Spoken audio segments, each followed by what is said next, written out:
Bonne nouvelle pour la rentrée académique 2022-2023, l'École supérieure d'administration, d'économie, de journalisme et des métiers de l'audiovisuel ESAE vous ouvre les portes de ses différents sites. À Gbedjourmende, à Bomé-Calavi, à Kpakpa et même à Parakou, l'université ESAE vous offre des bons d'études et des demi-bourses dans toutes ses filières en licence 1, 2 et 3. Et pour les 100 premières inscriptions en master 1 et 2, bénéficiez des demi-bourses. Nouveau bachelier, vous avez au moins la mention assez bien, inscrivez-vous vite à ESAE et bénéficiez d'un bon de 50 000 francs CFA. Étudiants, étudiantes et nouveaux bacheliers, payez 200 000 francs CFA en sciences de gestion, sciences économiques, sciences juridiques et en administration des affaires en licence 1, 2 et 3 et 500 000 francs CFA en master 1 et 2, 250 000 francs CFA en administration générale, administration des finances, journalisme et métiers de l'audiovisuel en licence 1, 2 et 3 et 600 000 francs CFA en master 1 et 2. Alors, inscrivez-vous vite et profitez des offres exceptionnelles mais également d'un enseignement de qualité à l'université d'excellence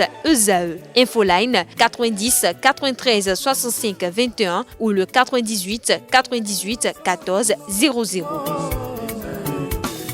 ESAE, l'excellence à un nom.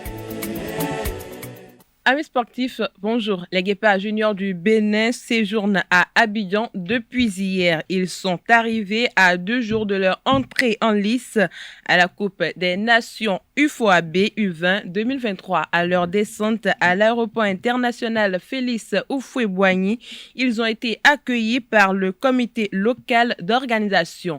La délégation a ensuite été conduite à son hôtel en plein cœur du quartier bouillant de Marcory. Logé dans le groupe B, le Bénin n'a qu'une seule rencontre de groupe à livrer.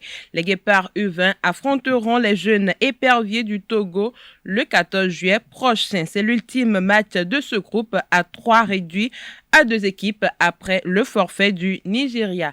La saison 2023 de la Move Africa League Pro de handball du Bénin a effectivement démarré dans l'après-midi d'hier mercredi 12 juillet 2023. 6 belles rencontres ont été disputées sur 5 stades du pays. À l'arrivée, les habitués de la compétition, à l'image de Aspac, Flowers et Asso Model de Porto Novo, se sont imposés. En face, les nouveaux venus ont respecté la hiérarchie. Nous reviendrons plus en détail sur cette actualité dans nos prochaines éditions.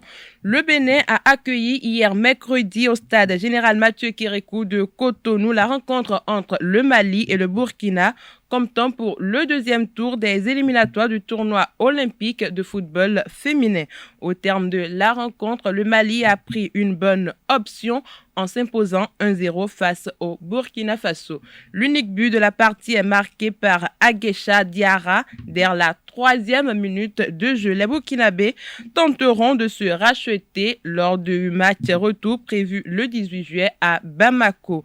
Pour finir, pour la saison sportive 2023, Renaissance Basketball Club a organisé une nouvelle session formation gratuite aux entraîneurs. C'était le dimanche 9 juillet dernier au centre sportif Soweto d'Akwakwa. L'experte FIBA Brigitte Tonon a partagé les rudiments nécessaires et son expérience aux différents entraîneurs présents. Pour rappel, Renaissance Basketball Club vise, en multipliant de telles initiatives, à contribuer à l'amélioration des compétences et connaissances des entraîneurs de la balle au panier. Par ailleurs, au lendemain de ce clinique pour entraîneurs, Renaissance Basketball Club a lancé déjà son camp de la Légion d'honneur. Ce camp s'étend sur 6 jours et se déroule sur les mêmes installations du centre sportif Soweto de Cotonou. Ce sont les filles et garçons âgés de 10 à 19 ans qui participent à cette expérience sportive enrichissante. C'est tout pour la page des sports de ce matin. Merci et à très bientôt.